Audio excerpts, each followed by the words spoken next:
Hello good morning बच्चों। आज हम बात करेंगे हिंदी में।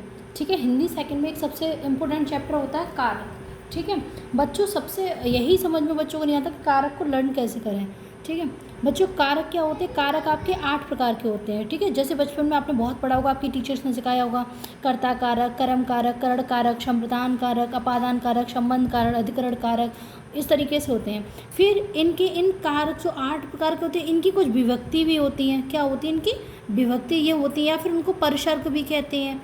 ठीक है, ये होती हैं। अब उनको कैसे याद करना होता है?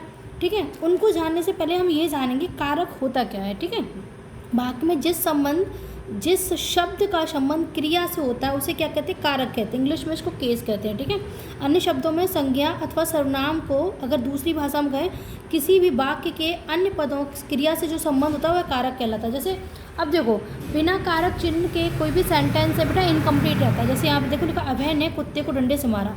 अब आपको जो ने दिखाई दे रहा है, को दिखाई दे रहा है, से दिखाई दे रहा है, यही तो आपके कारक चिन्ह है। ठीक है, अगर मान लो इन कारक चिन्ह का लोप हो जाए या इन कारक चिन्ह को मैं हटा दूँ तो बेटा पता सेंटेंस क्या बनेगा? अभय कुत्ते डंडे मारा। ये कोई सेंटेंस ही नहीं है। ठीक है, तो इसीलिए शब्दों को सही करने के लिए, शब्दों को पूर्ण रूप देने के लिए हम क्या करते हैं? इन कारक चिन्ह का यूज़ करते हैं। बाकी नीचे का हम नहीं पढ़ेंगे, आप चाहो तो उसको पढ़ लेना। ठीक है, जैसा कि मैं पहले आपको बता चुकी हूँ। यहाँ पे क्या लिखा हुआ है? यहाँ पे लिखा हुआ है कि कारक को विभक्ति या परसर्ग चिन्ह भी कहते हैं। ठीक है बेटा, यानी कि इनके जो कारक होते हैं उनको क्या कहते हैं? परसर्ग या विभक्ति चिन्ह कहते हैं। अब कारक 8 प्रकार के होते हैं, जैसे मैं आपको पहले बता चुकी हूँ। देखो पहला कौन सा है? कर्ता ने। इसको एक पोएम की तरह याद कर लो। कर्ता ने कर्म को करण से, संप्रदान के लिए अपादान से अलग होने के संबंध में, काकी के अधिकरण में, पर संबोधन हे अरे। भाई संबोधन किसी को बुलाते हो हे अरे, अधिकरण किसी पर अधिकार जमाते हो तो मैं और पर।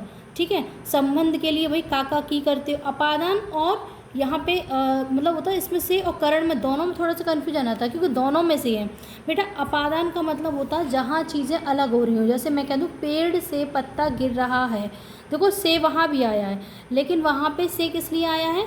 पेड़ से चीज़ अलग हो रही। क्या अलग हो रहा है? पत्ता अलग हो रहा है। ठीक है, तो सबसे पहले हम कर्ता कारक को पढ़ेंगे। बहुत ईजिली मैं आपको बहुत कोशिश करूँगी बहुत अच्छे से आपको समझा सकूँ। वाक्य में जिस शब्द द्वारा काम करने, भाई कर्ता सब्जेक्ट आपको शुरू से पता होगा, सब्जेक्ट ऑब्जेक्ट वर्ब ये सब आपने पढ़ा होगा। ठीक है बेटा, ठीक है, ये होता है उसे कर्ता कारक कहते हैं। सॉरी बेटा डिस्टर्ब हो रहा है। ठीक है, उसे कर्ता कारक कहते हैं। ठीक है, अब नॉमिनेटिव वो केस वगैरह आपने पढ़े होंगे, इसको नॉमिनेटिव केस कहते हैं। ठीक है, तो देखो राम ने श्याम को मारा, तो श्याम को किसने मारा? राम ने। समझ में आ गया? तो यहाँ पे कौन सा क्या हो गया? ये कर्ता कारक। अब हम बात करते हैं कर्म कारक की। ठीक है, वाक्य में क्रिया का प्रभाव या इफेक्ट या फल जिस शब्द पर पड़ता है उसे कर्म द्वारा प्रभावित करते हैं। एग्जीक्यूटिव केस कहते हैं। जैसे राम ने श्याम को मारा, पहले तो ये राम ने श्याम को मारा, श्याम को किसने मारा? राम ने, तो आपका क्या हो गया? कर्ता कारक। जब ये कहा जाए कि राम ने किसको मारा? श्याम को, तो आपका कौन सा कारक हो गया? ऑब्जेक्ट। इसको ऑब्जेक्ट बोलते कर्म को। ठीक है, इतना समझ में आया बेटा? आगे देखो, ये समझ में आ गया, यानी कि इसका बस विभक्ति चिन्ह याद रखना कि भाई कर्ता का क्या है हमारा विभक्ति चिन्ह? कर्ता का हमारा ने है और कर्म का हमारा को है। ये विभक्ति चिन्ह बहुत इंपॉर्टेंट है अगर आप याद रखोगे। ठीक है, इसके बाद आपका आगे देखो बेटा, आगे है करण कारक। ठीक है, करण कारक में देखो, करण का शाब्दिक अर्थ क्या होता है? साधन। ठीक है, संज्ञा का अवयव रूप जैसे किसी क्रिया के साधन का बोधो से करण कारक कहते हैं। ठीक है, अब यह करण कारक का विभक्ति चिन्ह क्या है? से या फिर द्वारा। ठीक है बेटा, देखो यहाँ पे शिकारी ने शेर को बंदूक से मारा। भाई शिकारी ने शेर को किससे मारा? बंदूक से। कोई साधन का यूज किया तब मारा। हालांकि मैं नहीं चाहती कोई भी किसी जानवर को कोई भी कष्ट पहुंचाए, सिर्फ एक सेंटेंसेस है। ठीक है बेटा, ठीक है, शिकारी ने शेर को बंदूक से मारा। ओके, या फिर मैं ये कह दूँ, मैं बस से दिल्ली गई। मैं दिल्ली किससे गई? बस से। भाई दिल्ली जाने का एक साधन था, किससे गई थी? बस से। समझ में आ गया? तो इस तरीके से के साथ, यानी कि से शब्द यहाँ भी आया है। अभी से शब्द एक जगह और आएगा, वहाँ कन्फ्यूजन होगा। जब चीज़ें आपस में जुड़ी हुई हों वहाँ पे आपका करण कारक हो जाएगा। ठीक है बेटा, आगे देखो संप्रदान कारक, मैं कोशिश करूँगी बहुत ही शॉर्ट टाइम में आपका ये वीडियो मैं कंप्लीट करा दूँ। संप्रदान कारक में इसका क्या होता है, के लिए या को लिए, इसका तो बहुत ईजी होता है, ठीक है। शाब्दिक अर्थ होता है देना, क्या होता है, देना, ठीक है। जब वाक्य में किसी को कुछ दिया जा रहा है या किसी से कुछ लिया जा रहा है, वहाँ संप्रदान कारक होता है, डेटिव केस होता है। जैसे उसने विद्यार्थी को पुस्तक दी, ठीक है, विद्यार्थी को पुस्तक दी, तो को शब्द, ये इनसे याद रखना आपको कि कौन सा है, ये विद्यार्थी बंधु, इन सब से आप क्लियर नहीं कर पाओगे। आपको सिर्फ और सिर्फ इनके जो विभक्ति चिन्ह है, जैसा मैंने आपको ये बताया था बेटा, ये कर्ता ने कर्म को करण से संप्रदान के लिए अपादान से अलग होने के संबंध काके की अधिकरण में पर संबोधन हे अरे, इसको आपको याद रखना। जब आप ये याद रखोगे तो आप ये समझ लो कि आपको सारे कर्ता कारक याद हो गए। ये मैं कह रही हूँ, आप एक बार मैम की बात मान के देखना, ठीक है। तो पुस्तक दी, वाक्य में विद्यार्थी को कुछ दिया गया, इसलिए विद्यार्थी संप्रदान है और इसका चिन्ह को है, ठीक है, को पूछ लिया जाता है। ओके बेटा, यहाँ संप्रदान समझ आ गया। अब देखो अपादान कारक,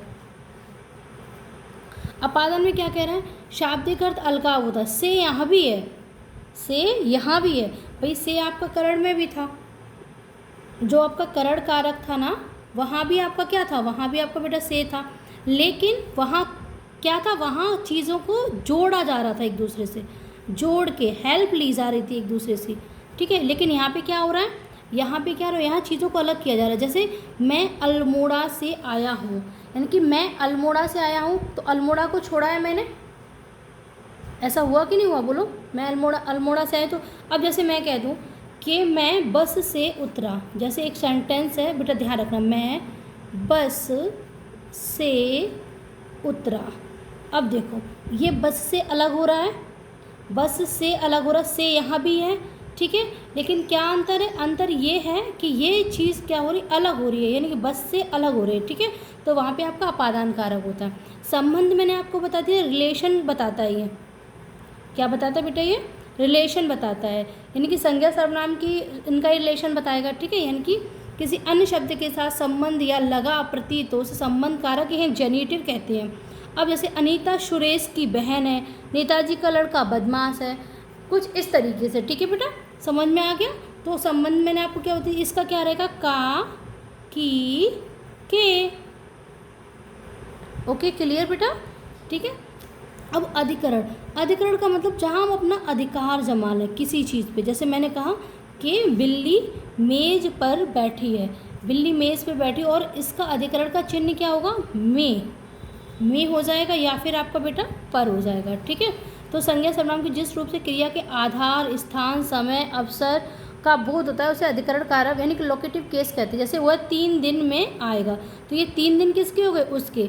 छोटी सी बात पर मत लड़ो, ठीक है, ये छोटी सी बात किसकी, उसकी। अब मैं ये कह दूँ बंदर पेड़ पर बैठा है, जैसे मैंने एक एग्जांपल दिया, देखो इधर, बंदर पेड़ पर बैठा है, तो इस समय पेड़ पर अधिकार किसका है, बंदर का। और सबसे बड़ी सिंपल सी तो बात है कि पर शब्द आपका आ गया। अब आपका ये पर शब्द आ गया, तो आपका कौन सा कारक हो जाएगा बेटा, अधिकरण कारक हो गया।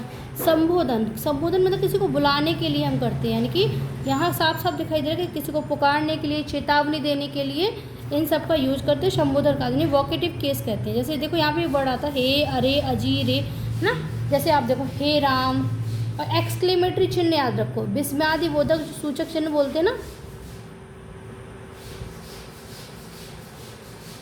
विस्मयादि सूचक चिन्ह आता है इसके, ठीक है, ये जो आपको चिन्ह दिखाई दे रहा है, ठीक है, ज़्यादातर ये अजी सुनते हो, किसी को पुकारने जैसा, तो आपका रहता। अब आपको मैंने कर्म कारक और संप्रदान कारक में अंतर बताया, तो दोनों हम देखो, को परसर्ग चिन्ह दोनों का, लेकिन क्या है कि जिस पर कर्ता द्वारा की गई क्रिया पर फल पड़ता है उसे कर्म।